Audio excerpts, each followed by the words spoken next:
오늘은 부활주일입니다. 예수님께서 다시 사신 첫날입니다. 아무리 어려운 여건이고 아무리 힘든 여건이고 아무리 세상의 고난과 어려움과 깊은 나의 좌절이 있을지라도 오늘 주님이 사심으로써 우리는 다시 소망을 갖는 것입니다. 왜요? 부활을 믿기 때문이죠. 아브라함의 믿음을 통해서 나온 종교가 유대교라면 기독교는 예수님의 부활을 통해서 시작되었습니다. 부활은 성령의 역사이고 성령이 없이 부활을 말할 수 없지요. 성령은 히브리어로 르하흐, 바람이란 뜻입니다. 이 단어는 하나님이 사람을 창조할 때 처음 나온 말이죠. 그게 어디서 나오죠? 창세기 2장 7절에 나오죠. 땅의 흙으로 사람을 지으시고 생기를 그 코에 불어넣으시니 그 다음에 뭐죠? 사람이 생명이 된지라 그랬습니다. 여기에서 생기가 나와요. 그 생기를 바로 히브리어로 르하흐라는 것인데 바람이란 뜻인데 그 바람이 아니에요. 이 생기는 The breath of life, 한마디로 생명의 호흡이라는 뜻이죠. 이것이 바로 하나님의 영, 성령을 말합니다. 그래서 성령이 성경의 최초로 창세기 2장 7절에 나옵니다. 인간의 원형은 성령이 사람에게 들어있는 모습을 말하는 것이에요. 그래서 창세기에는 처음에 사람을 지으시고 그랬어요. 흙으로. 그 다음에 생기를 불어넣었다고 그랬죠. 그러면 그 사람은 뭐이고 생기를 불어넣은 생명은 뭐이냐? 이게. 그래서 여러분 있잖아요. 성령이 없는 사람은 죽은 사람과 같은 거예요.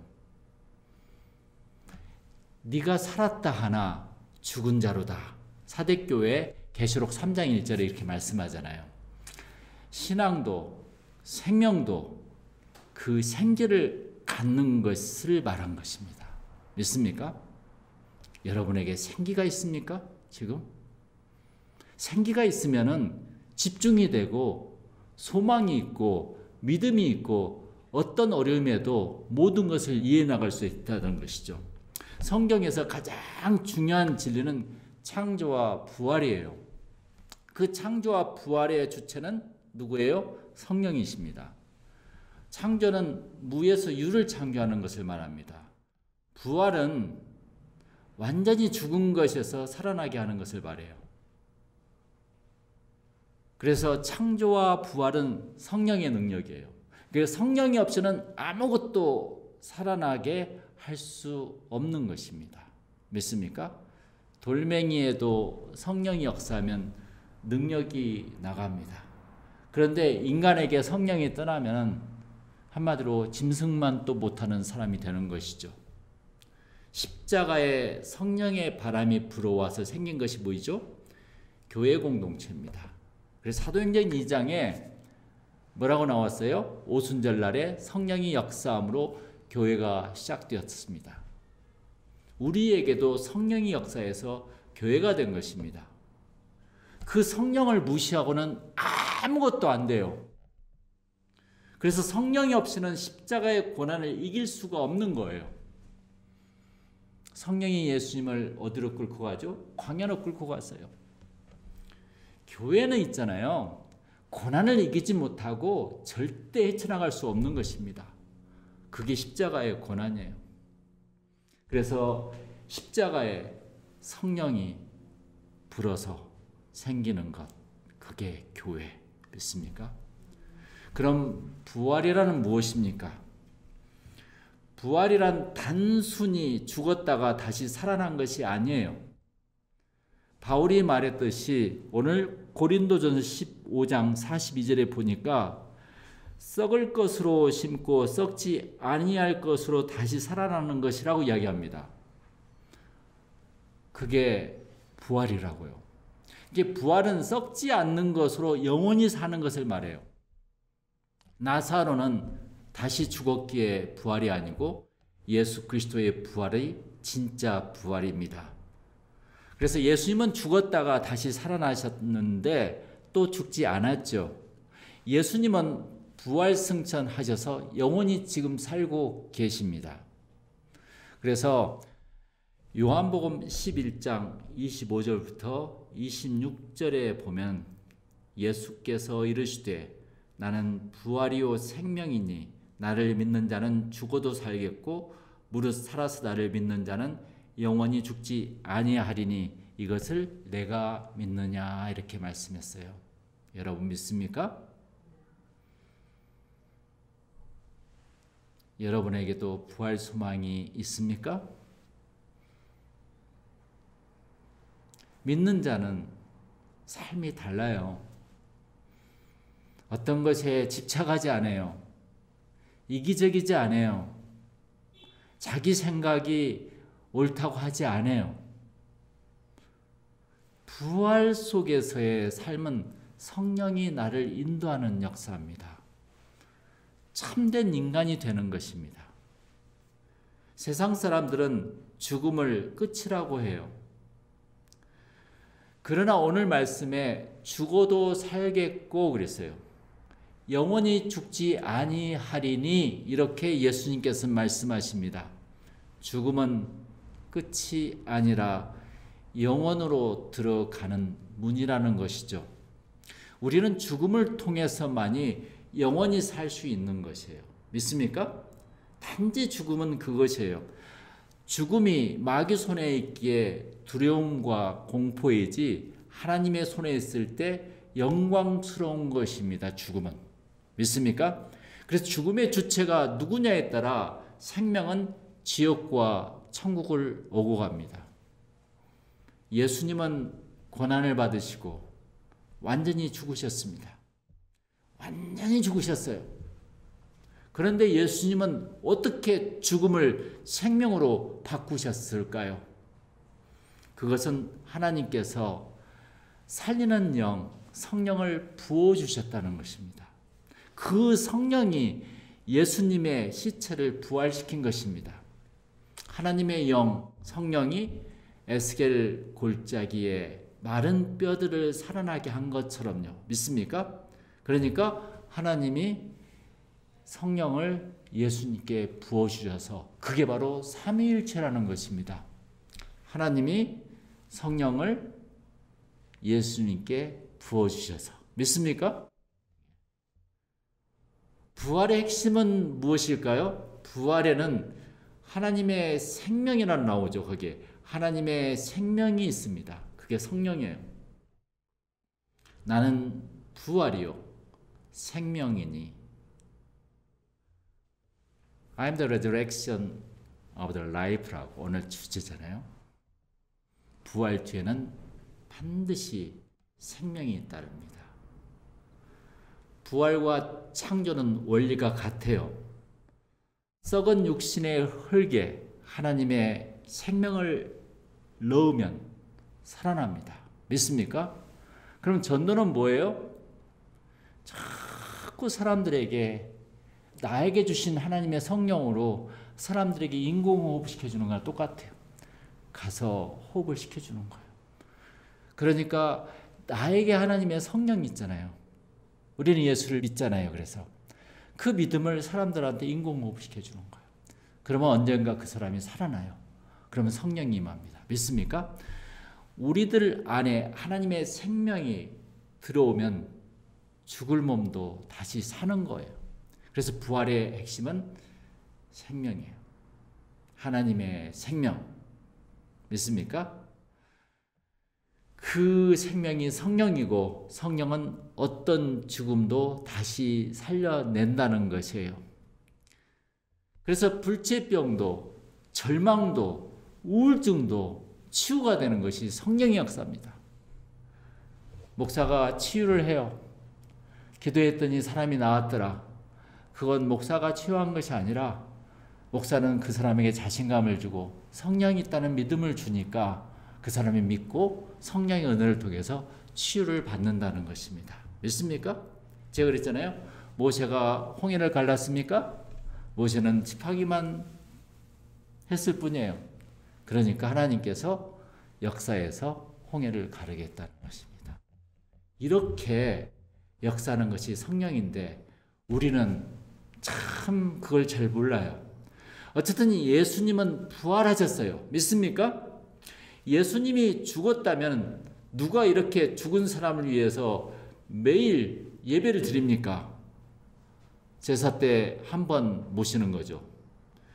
누가 죽은 사람을 위해서 매일 새벽 기도를 합니까? 그분은 살아계시기 때문에 어디에요? 우리들 안에 살아계십니다. 성령의 역사입니다. 그게. 요한복음 20장 19절에는 참 신기한 게 있어요. 이날 곧 안식 후 첫날 저녁 때 제자들이 유대인들을 두려워하여 모인 곳에 문을 닫았더니 예수께서 오사 가운데 서서 이르시되 너에게 평강이 있을지어다 그랬어요. 첫째는 문을 닫았는데 예수님이 들어오셨다는 것이죠. 이것은 영의 몸입니다. 부활하기 전에는 육의 몸만 가지고 있었고 시간과 공간의 제약을 받고 있었습니다. 그러나 부활하신 후에는 영의 몸으로 변하신 것이죠. 영의 몸은 시간과 공간을 초월할 수 있습니다. 과거와 미래를 왔다 갔다 하실 수 있습니다. 여기 있다가 저기 있다가 서울에도 있다가 파사드나에 또 계시다가 동시에 나타날 수 있다는 것이죠. 성령이 부어지면 영의 몸으로 변하고 썩지 않고 어떻게 되죠? 아주 젊은 모습으로 변합니다. 믿습니까? 영원히 그 어디나 하늘나라라고 여러분 찬양 불렀잖아요. 그게 바로 성령의 역사입니다. 그리고 요한복음 20장 20절에 보면은 이런 말씀이 있어요. 이 말씀을 하시고 손과 옆구리를 보이시니 제자들이 주를 보고 기뻐하더라 그랬습니다. 둘째는 무수하는 제자들에게 예수님은 손바닥과 옆구리를 보여주셨습니다. 그러자 제자들이 주를 보고 안심하고 기뻐했다고 했습니다. 이것이 예수님의 또 다른 육의 몸입니다. 천국 가면 있는 모습 그대로 갑니다. 그래서 천국에 다녀온 소년이라는 전번에 우리 비디오 봤죠? 예수님의 손에 못자국이 있다고 했어요. 그 소년도. 사진에서만 보았던 할아버지도 직접 만났는데 안경을 쓰지 않았대요. 아주 젊은 모습이라고 말했습니다. 지금 우리가 가지고 있는 몸은 당뇨, 고혈압, 암에 걸릴 수 있는 불완전한 몸이에요. 그래서 부활하면 창조하신 온전한 몸으로 됩니다. 40일 동안 예수님은 부활하신 몸으로 우리와 함께 하셨습니다. 이것은 어떤 몸인가요? 그 40일은 예수가 보여준 독특한 시간인데 그것은 육의 몸과 영의 몸이 공존해 있는 40일 기간입니다.